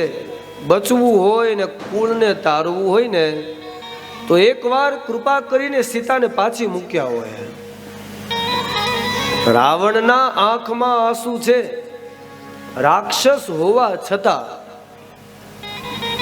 રાવણ કહે છે કે મંદોદરી તને જેમ ખબર છે ને કે જગત માતા છે, એમ મને પણ ખબર છે કે જગતની માં છે, પણ મારું કુળ બગડી રહ્યું છે. મંદોદરી તું સાંભળ,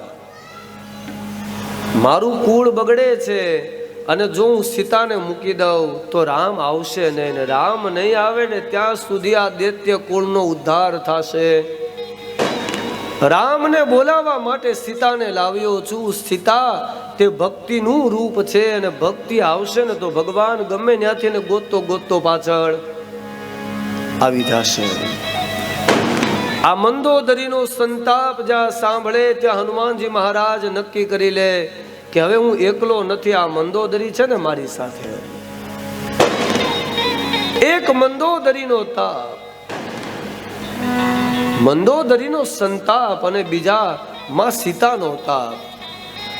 સીતા પોતાની વાણીથી હનુમાનજીને આજ્ઞા આપે છે કે હે હનુમાન, તમે અહીંયા સમાચાર લઈને આવ્યા, ખાલી રામ નામ તમારા મોઢામાંથી સાંભળ્યું ને હું આશીર્વાદ આપું છું. બલવાન ભવ, તેજસ્વીવાન ભવ, ઓજસ્વાન ભવ, આવા સીતા આશીર્વાદ આપે છે. દાસ બનીને રહેવાના આશીર્વાદ છે, સ્વામી બનીને રહેવાના નહીં.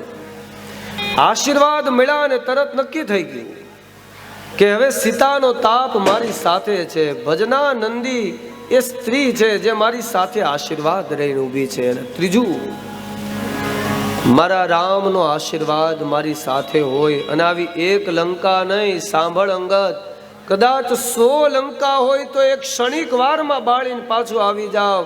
હુકમ મારા રામનો હોવો જોઈએ, બીજા કોઈનો નહીં. રામના હુકમથી લંકા બળી જાય, રામના નામથી પથ્થર તરી જાય, રામના નામથી સંસાર આખું તરી જાય છે. રામનું નામ તે મંગલકારી છે, પણ રામ એનું ધામ નહીં. માટે રામના ધામમાં હનુમાનજી મહારાજ ગયા નથી, એ અહીંયા રોકાણા છે, ભગવાનની કથા માટે થઈ. બીજી બાજુ ભગવાન કૃષ્ણ 64 દિવસમાં પોતાની 64 કળા સમાપ્ત કરી જરાસંઘ સાથે 17 વખત યુદ્ધ કર્યું. આખી સેનાને મારી નાખે પણ જરાસંઘને જીવતો મૂકી દે છે. 18મી વખત એક બાજુથી જરાસંઘ સેટિંગ કરો, સિટી મારે છે. એક બાજુથી જરાસંઘ અને બીજી બાજુથી કાલ યવન આવે છે. આ બંને દૈત્યો એ બંને બાજુથી જ્યારે કૃષ્ણ ઉપર ચડાઈ કરી, કૃષ્ણ નક્કી કરે કે હવે ભાગી જવામાં ભલાઈ છે. કાલ યવનને મુચકુંદ નામની ગુફામાં લઈ જઈ કાલ યવનને મૃત્યુનો દંડ આપે છે. મુચકુંદના નેત્ર શક્તિથી ગુફાના ગુપ્ત દ્વારેથી દક્ષિણ બાજુ નીકળી વિશ્વકર્માને કૃષ્ણ આજ્ઞા આપે છે કે એક 9 દ્વાર વાળી સોનાની નગરી તૈયાર કરો. એ નગરી ઉપર કોઈનું આક્રમણ થાય તો એને નગરમાં દરવાજાઓ જડે નહીં, એટલા દરવાજાઓ બનાવો. 9 દ્વાર તે નગરીને વિશ્વકર્મા બનાવે.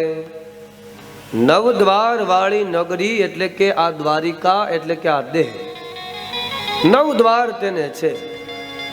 આંખ, કાન, નાક, મુખ, ગુપ્ત દ્વાર. આ 9 દ્વારથી આ નગરી સહજ રીતે ઊભી છે. કૃષ્ણનો અર્થ આત્મા છે. આત્માથી આ સોનાનું નગર ચાલે છે. તે આ શરીર એ સોનું છે, માને એના માટે.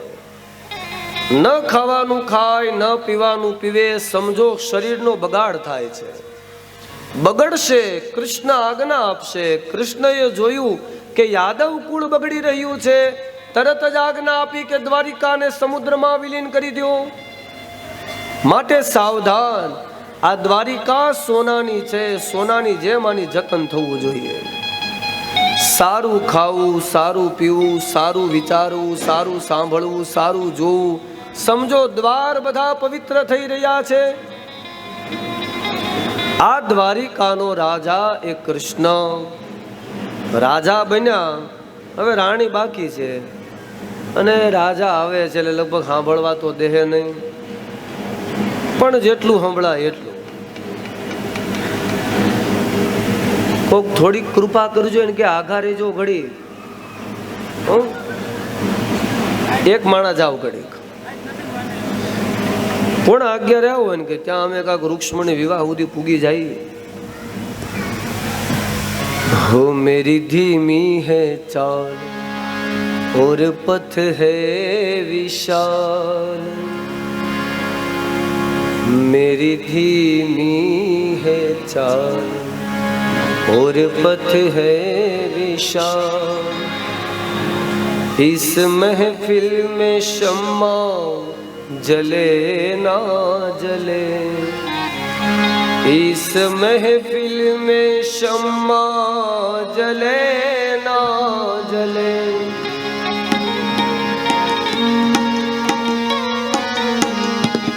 मुझको तेरा उजाला सदा चाहिए,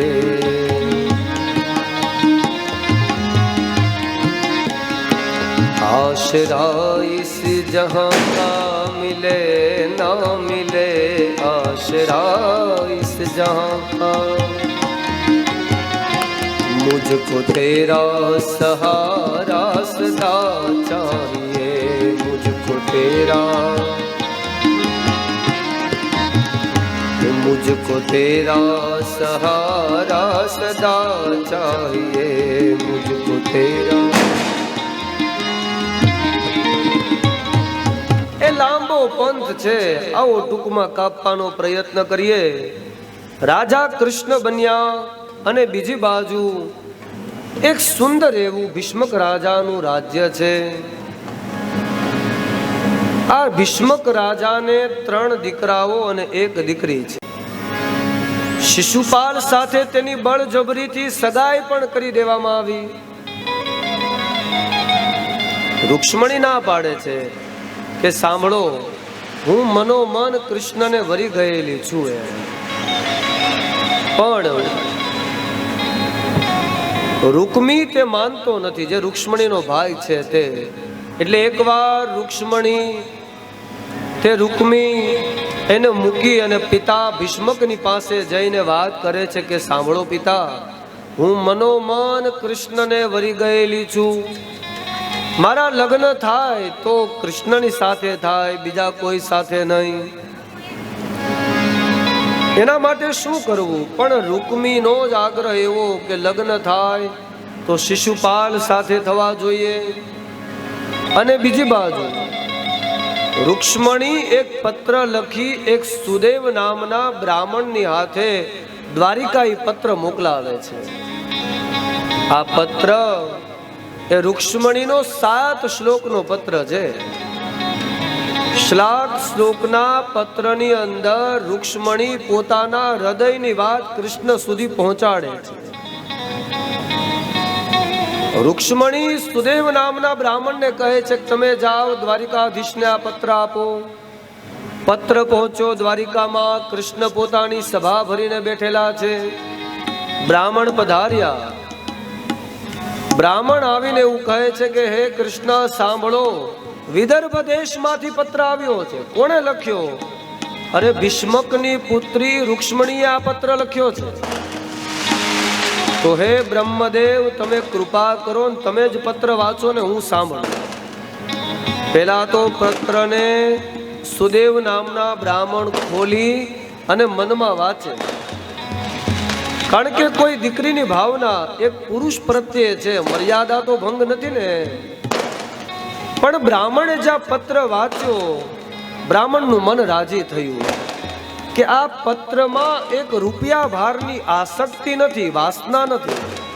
વાત ખાલી પોતાના ભજનની છે, પોતાના કર્તવ્યની છે. અને રૂક્ષ્મણી આ પત્ર લખે છે, જેનો પહેલો શ્લોક સુદેવ નામના બ્રાહ્મણ દ્વારિકાની અંદર વાંચે છે, એનો એ જ રાગ.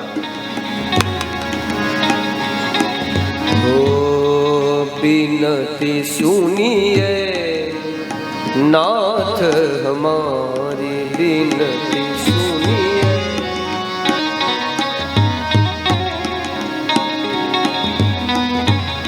हो हृदय ईश्वर हरि हृदय बिहारी.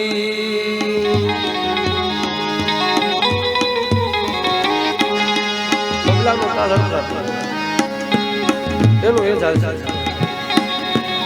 હો મોર મુકુટ પીતાંબર ધારી,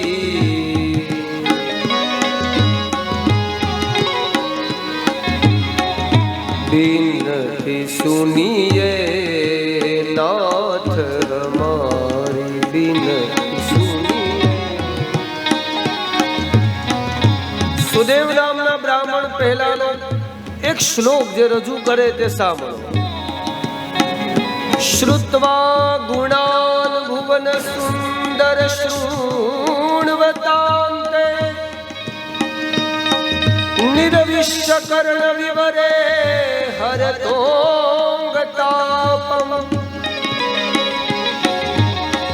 રૂપમ સાદૃશિમતામ અખિલાર્થલાભમ,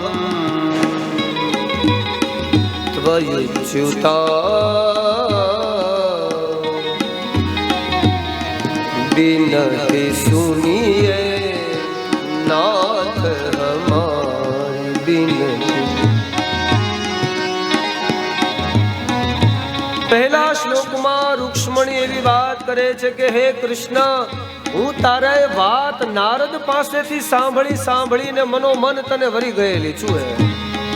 શ્રુતવા ગુણા, તારા ગુણથી મને તારી સાથે ચાહના વધી છે. માટે તું કૃપા કર અને મને વરવા માટે આવ. બીજો શ્લોક રૂક્ષ્મણી એવી વાત કરે છે કે જો કૃષ્ણ આવ ખરા, પણ સાવધાન રહીને આવજે. અનેક અનેક રાજાઓ છે, એના હાથે મૃત્યુ ના આવી જાય. 100 ગાવ દૂર બેઠા બેઠા કૃષ્ણ એનું શૌર્ય જગાડે છે. રૂક્ષ્મણી આર્ય નારી છે. ત્રીજી વાત કે હે કૃષ્ણ, આવ તો વાંધો નહીં, પણ હું તને બોલાવું છું તે મારી વાત છે. તારે આવવું ન આવવું એ તારી ઈચ્છાની વાત છે. ચોથો શ્લોક, આવવામાં હું ખાલી તારી મદદ કરી શકું કે અમારા પરિવારના નિયમ પ્રમાણે દીકરીના લગ્ન થાય એટલે કુળદેવીના દર્શન માટે ભવાનીના મંદિરે જવાય. મંદિરના પગથિયા ઉતરું અને ત્યારે તું આવી જા તો મારું હરણ થઈ શકે, નકર પછી કૃષ્ણ બીજું કાંઈ થાય. પાંચમો પત્ર, પાંચમો શ્લોક, કૃષ્ણ તારાથી અવાય તો પ્રયત્ન પૂરો કરજે, પણ યાદ રાખજે જો નહીં અવાય તો રૂક્ષ્મણી જીવતી નહીં રહે, પ્રાણ છોડી દેશે, પણ શિશુપાલની સાથે નહીં વરે. છઠ્ઠો પત્ર, હું બોલાવું છું અને તારે આવવું છે એ વાત પણ બરાબર, પણ સાંભળ, મારી પાસે મારા વ્રતનું ભજનનું જે પુણ્ય પડ્યું છે એ પુણ્યના પ્રતાપે હું તને બોલાવી રહી છું. મેં મારા જીવનમાં નિષ્ઠાપૂર્વક કોઈ વ્રત, કોઈ ઉપવાસ, કોઈ નિયમ, કોઈ જપ કર્યા હોય તો એ તપના પ્રભાવથી કૃષ્ણ તું મને લેવા માટે આવજે. અને જો પુણ્ય ઓછું પડતું હોય તો કૃષ્ણ તું આવતો. છઠ્ઠો અને પછી 7મો છેલ્લો શ્લોક જે રૂક્ષ્મણી લખે કે સાંભળ કૃષ્ણ, મેં મારા જીવનમાં એક તારા સિવાય કોઈને મન આપ્યું નથી. હું તને સિંહ માનું છું એટલે તને આમંત્રણ આપું છું. પણ સિંહનો શિકાર શિયાળ કરી જાય એટલે કોનો શિશુપાલ લઈ જાય. મારી સગાઈ એ શિશુપાલ સાથે થઈ ગયેલી છે. પણ કૃષ્ણ જો તું કૃપા કર તો આવજે. મારું જીવતું દેહ રાખવું હોય તો તું એકવાર આવજે. આવું કઈ બ્રાહ્મણે પત્ર બંધ કર્યો. કૃષ્ણએ આજ્ઞા કરી કે ચાલો દારૂ, વિદર્ભ દેશ ઉપર રથ હાકી મૂકો. રથ વધ્યો આગળ, રથ ચાલતો થયો. રૂક્ષ્મણી પોતાના વચન પ્રમાણે લગ્નના થોડા સમય પહેલા હાથમાં શ્રીફળ લઈ અને રૂક્ષ્મણી આવે છે. ભવાનીના મંદિર તરફ પ્રયાણ કરે છે. બરાબર એ જ સમયે દ્વારિકાથી રથ દારૂ કે થોડી જ ક્ષણોની અંદર ભીષ્મક નામના રાજ્યની અંદર સ્થાપિત કરી દીધો. આજુબાજુમાં હજારો રાજા મહારાજાઓ પહેરેદારી કરે છે. રૂક્ષ્મણીનો પત્ર ગયો ને કૃષ્ણ આવીને ઉભા રહ્યા. રૂક્ષ્મણી તે ભવાનીના મંદિરમાં જાય છે. ભવાનીના મંદિરમાં જઈ ને રૂક્ષ્મણી ભવાનીનું રૂપ છે ને તે ભવાનીને પ્રાર્થના કરે. સાંભળો,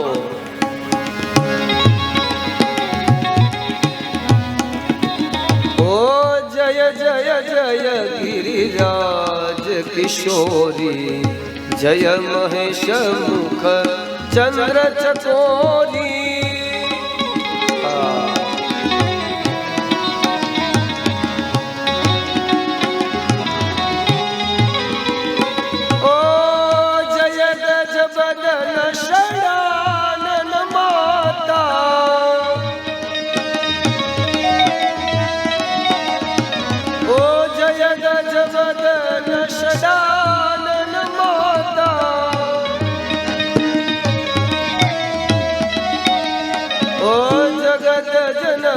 દામિની શ્રુતિ ગાથા, જય જય ગિરિવર રાજ કિશોરી, જય મહેશ મુખ ચંદ્ર ચકોરી.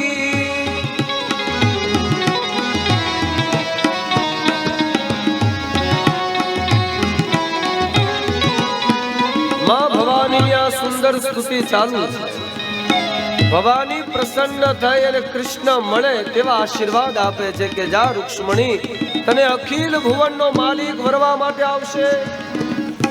કૃષ્ણ બહાર આવી ગયા છે તે સમાચાર રૂક્ષ્મણીના કાનમાં પડ્યા.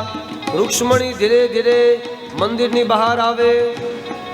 7 પગથિયા ઉતરવાની શરૂઆત કરે અને કૃષ્ણ પોતાના સારથીને કહે છે કે રથ હાકી મૂકો, રૂક્ષ્મણીનું હરણ કરવાનું છે.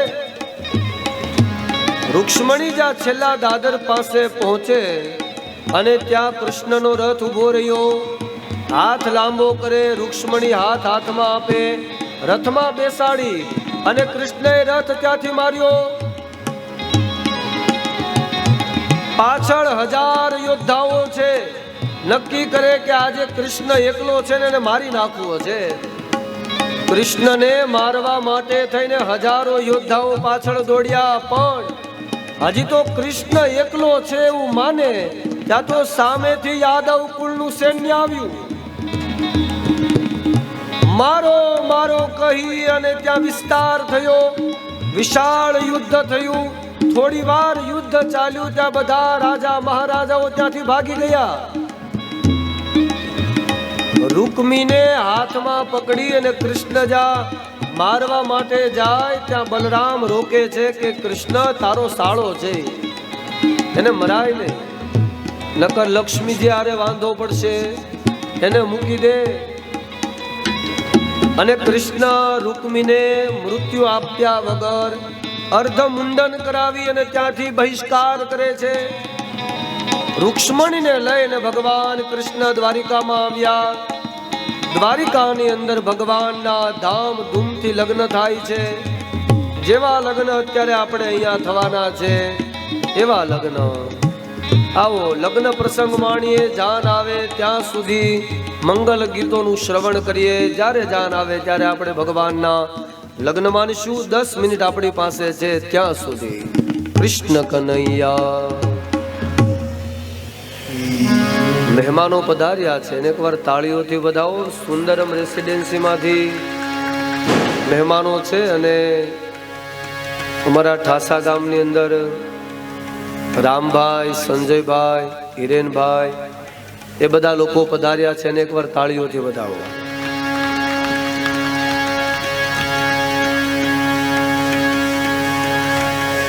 આવો ભગવાનનું સ્વાગત. શોક પુરા માટી રંગા આજે મોરે પિયા ઘરે આવે.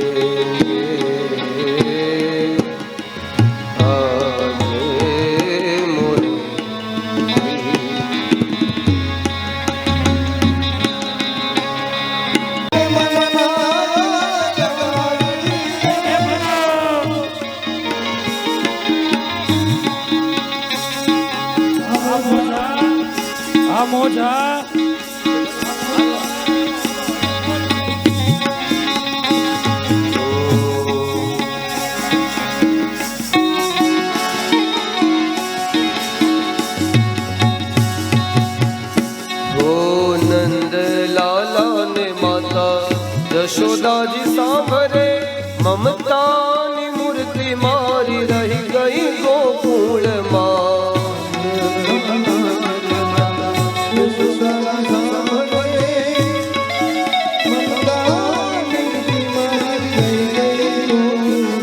હે નંદલાલા ને માતા યશોદાજી સાંભરે મમતાની મૂર્તિ મારી રહી ગઈ ગોકુળ. કઈ નક્કી નથી. કાલે આપણું સત્ર 4.5 કલાકનું છે. આજે સમય છે, જેને આવવું હોય તે આ ભાઈઓ બધા બેઠા એને ઉભા કરો.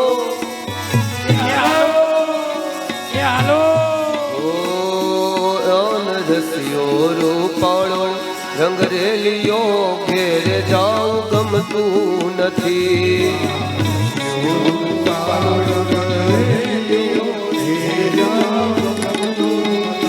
મારે માથે છે યમુનાજીની હેલ રે, ઘેરે જાઉં ગમતું નથી.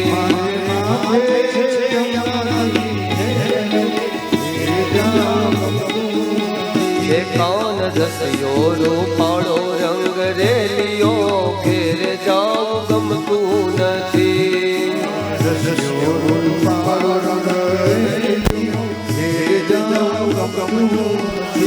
અમે ગાયો તો યાવ ગમતું નથી.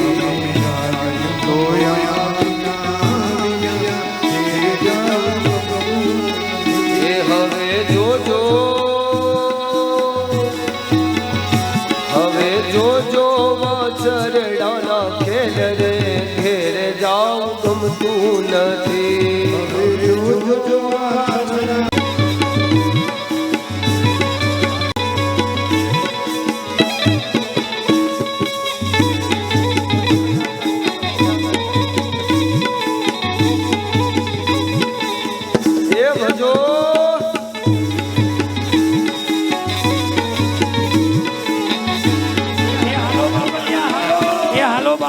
હાલો ઉભા છે તો આ બધું જગ્યા નથી કઈ.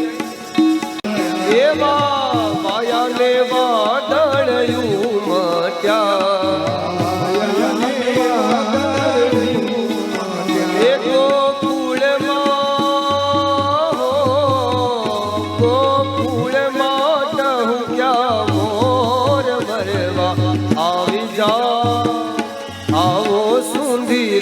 वर शामड़िया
छटाओ रूड़ा चोखलिया चितराओ रे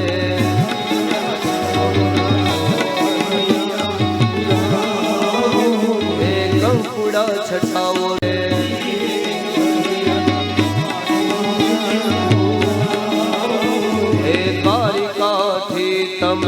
बारिका थी तमे द्वारिकाधीश ने तेड़ावो रे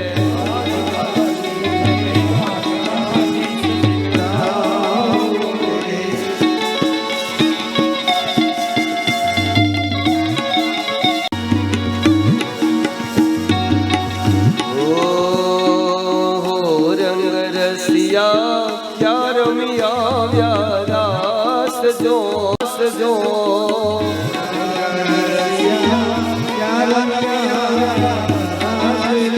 तेरी आँख लड़ी राती रे उजागरो क्या रे किधो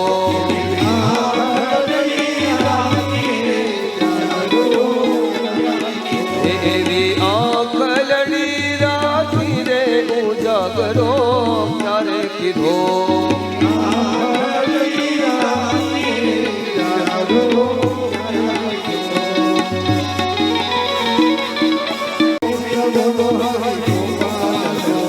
राधा रमण हरि गोविंद बोलो राधा रमण हरि गोविंद बोलो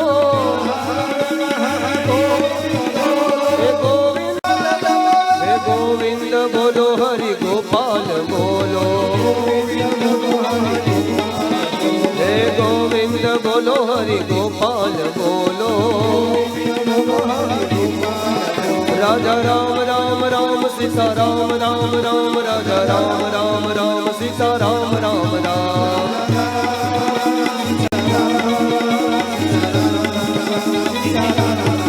ओ राजा राम राम राम सीता राम राम राम राजा राम राम राम सीता राम राम राम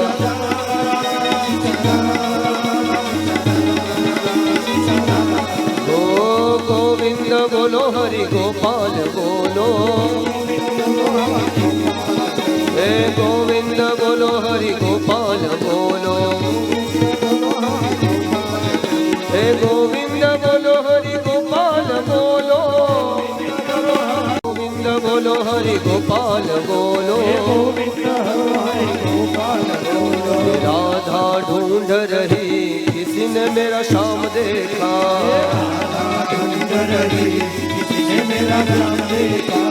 राधा राधा राधा राधा राधा राधा राधा राधा राधा राधा राधा राधा राधा राधा ढूंढ रही किसी ने मेरा शाम देखा देखा तेरा शाम हमने गोकुल में देखा राधा तेरा शाम हमने गोकुल में देखा राधा तेरा शाम हमने गोकुल में देखा बंसी बजाते हुए हो राधा तेरा शाम देखा बंसी बजाते हुए राधा तेरा शाम देखा राधा ढूंढ रही किसी ने श्याम देखा,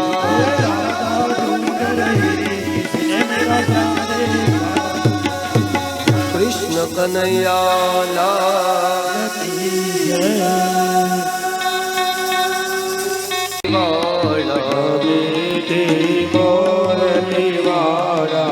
गोपीना प्यारा जय काना कारा कामण कारा कान कामण गोपीना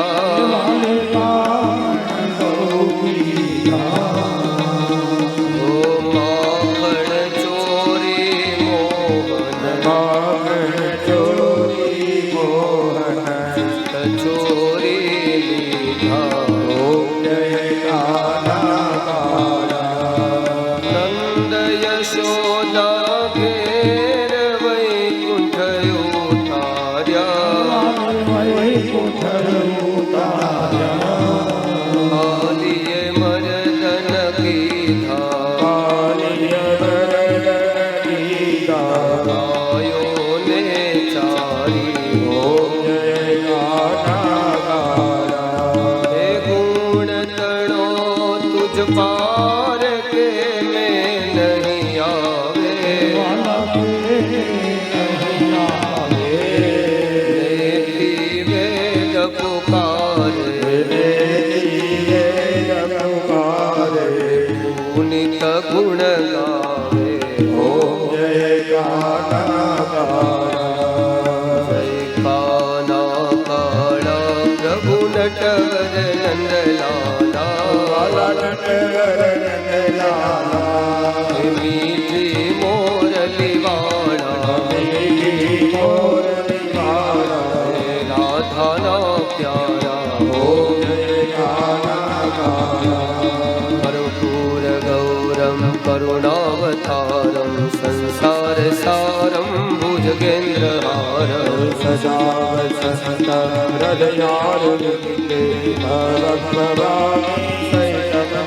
मंगलम भगवान विष्णु मंगलम गरुड़ध्वज ओ सर्व मंगल मांगल्ये शिवे सर्वार्थ साधिके नारायणी नमोस्तुते नारायणी नमोस्तुते और भागवत भगवान